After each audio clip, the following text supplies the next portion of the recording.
Okay, so we all know and love Pinterest. Of course we do, because it's actually the best, and it's the best way to just pass time. I, for one, have it on my iPad there, and oh look, same screen, and also have it on my iPhone, which is quite similar to an iPad because it's quite big. But anyway, we'll not get into that long story. So, as you know, or maybe you don't, who knows, Pinterest, you have all your pins and everything, and here is my boards, and I have two very important ones. The first being edible. So, here's all the pins that I have pinned, all the foodstuffs, which are taking a bit of a time to load there on the old Northern Irish Wi-Fi, but here we go. There's cookies, there's gingerbread, there's brownies, ice cream, pancakes, how to make butter in a jar, please. But there's loads of things here that I want to be able to make. I do, but today is very important because I'm going to complete the task of a pumpkin pie. Now, I've never made a pumpkin pie before. It's going to be quite exciting. But my issue is, will I be as good as Pinterest? Who knows? So scrolling through, obviously there's about 150 million different types of pumpkin pies on this, but each saying best ever pumpkin pie, best ever, and perfect pumpkin pie. Let's do this. Let's do this indeed. So I'm going to choose one. I have chosen a pumpkin pie, and it's the only one that doesn't use canned pumpkins. Yep, everyone uses canned pumpkins. I don't know why. Who knows? Let's find out. Okay, so we have our pumpkin, and this is actually not the correct type. The Americans do love their pumpkin pies, I always can tell from film and TV, but unfortunately here in the UK we don't grow pie pumpkins or sugar pumpkins. But this is just your average Halloween jack-o'-lantern pumpkin. If you hear that, that's hollow inside because it's not the right type. But we're going to do this anyway, and even though this one doesn't have as much taste, we're just going to add a lot more sugar to it. Is that an issue? I don't think so.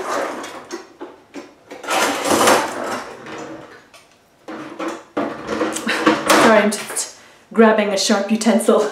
Cut pumpkin in half, remove seeds and fibres. Oh, you have to cook this for an hour. Oh. And it's already 6:30, so it's going to take all night. That's not an issue. As long as I get something delicious out of the end of this, I'm okay. Don't try this at home, kids. See?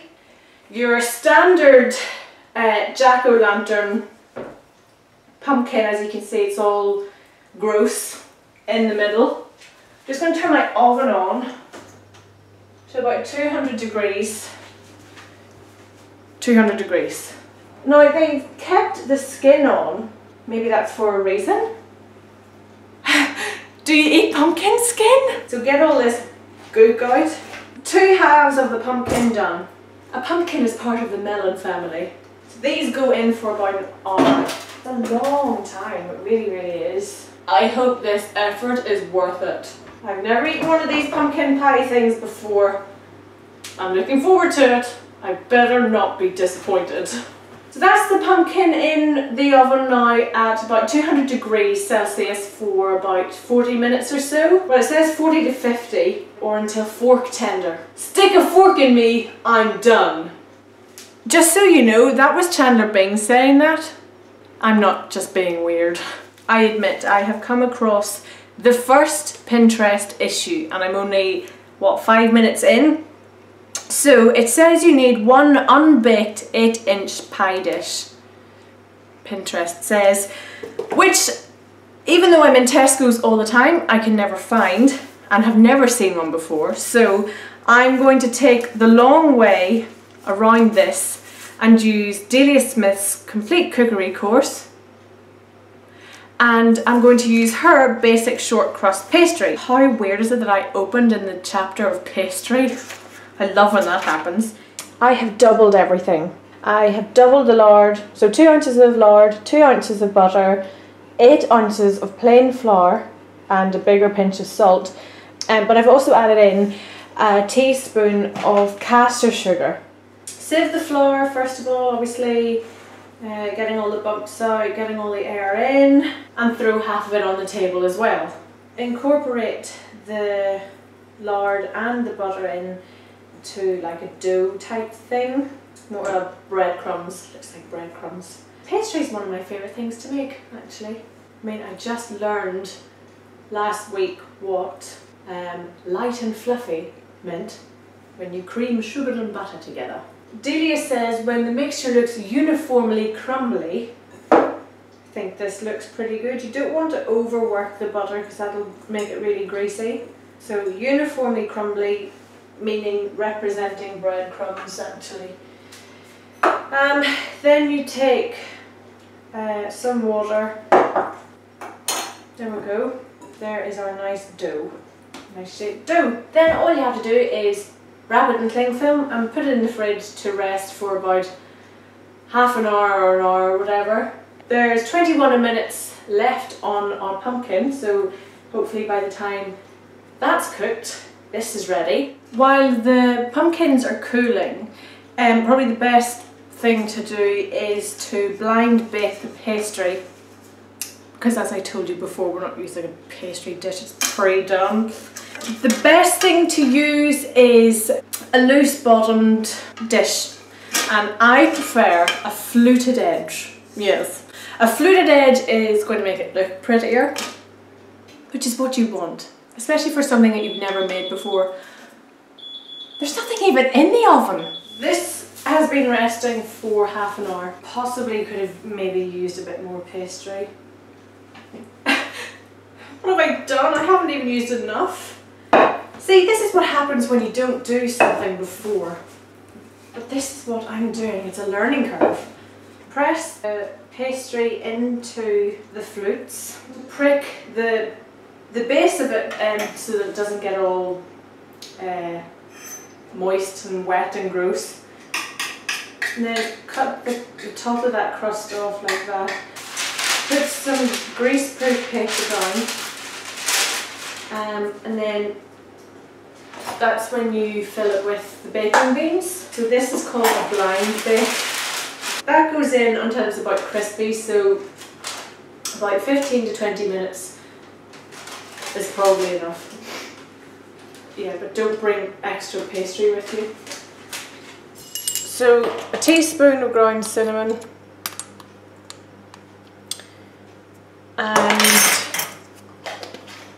then a quarter of a teaspoon of ground nutmeg, quarter of a teaspoon of cloves, that's ground cloves. I actually have an issue with the cardamom.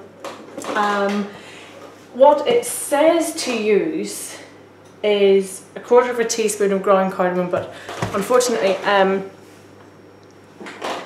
I actually couldn't find that in Tesco's, so I'm about to do something absolutely horrendous. I'm about to use a pestle and mortar, and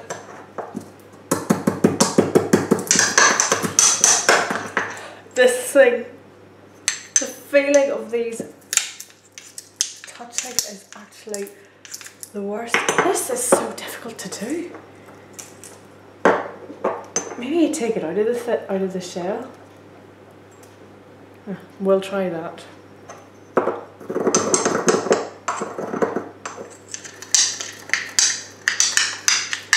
Might be sick. It's not even grinding. I'm just putting it in. That's gonna be fine.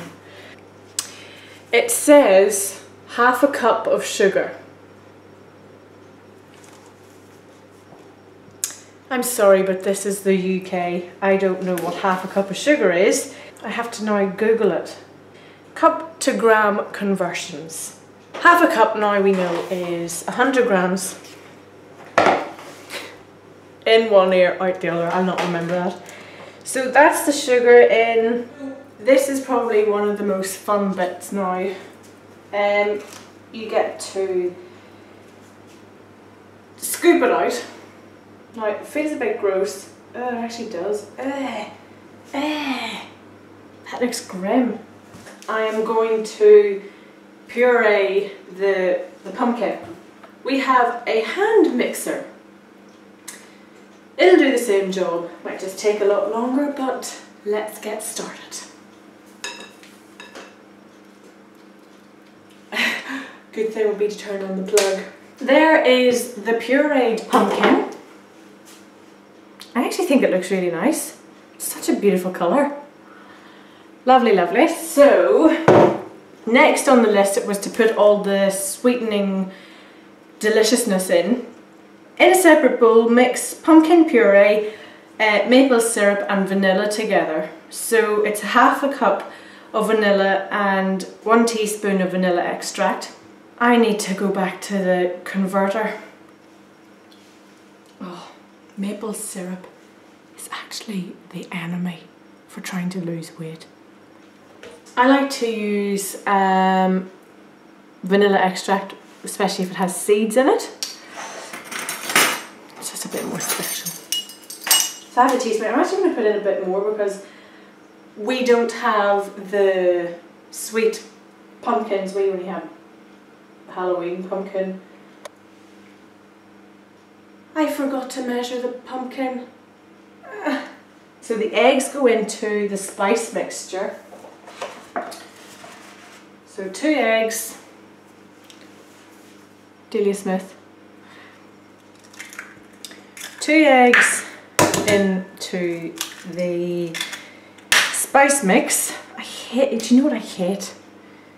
That wee bit that is in the egg. Then you mix this in. Should I put more sugar in? Yes. I'm only putting more sugar in because there's not much taste. But maybe that's just what a pumpkin is. This could be wrong. Let's give it a whirl. So 340 grams of cream. You don't need to whisk that or anything, that just goes straight in as far as I'm aware. So apparently it should actually bake for 1.5 hours. That is a long time.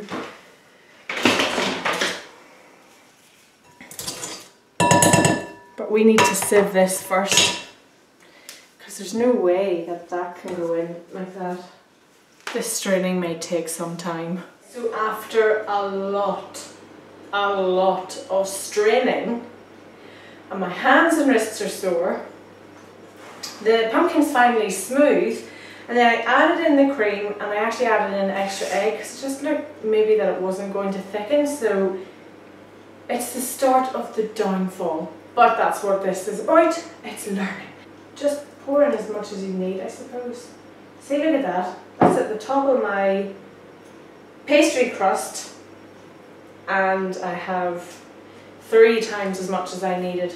But you cook it for about 1.5 hours, so until it's set in the middle, you take it out at 350 degrees, which is about 150 Celsius, I think. Get me trying to make out as if I know. I don't know, but we'll see. This is the finished outcome of my very first attempt at a pumpkin pie.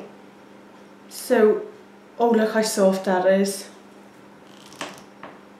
Oh, look at this. It actually looks and smells divine. It broke the crust a wee bit, but that's okay, it's alright. That is divinity. Look at that.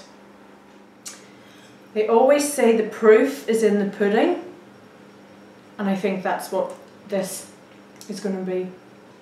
This is my first bite. That's cream, so it doesn't count.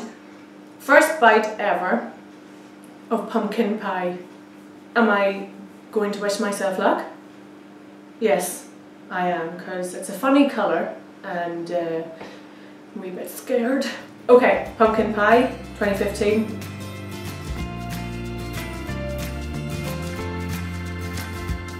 That is actually very nice. It's light, it's not greasy. I'm going to enjoy my pie on the balcony and enjoy the view. Yeah, I'm definitely 100% making this again. Oh my goodness, it's actually so yummy.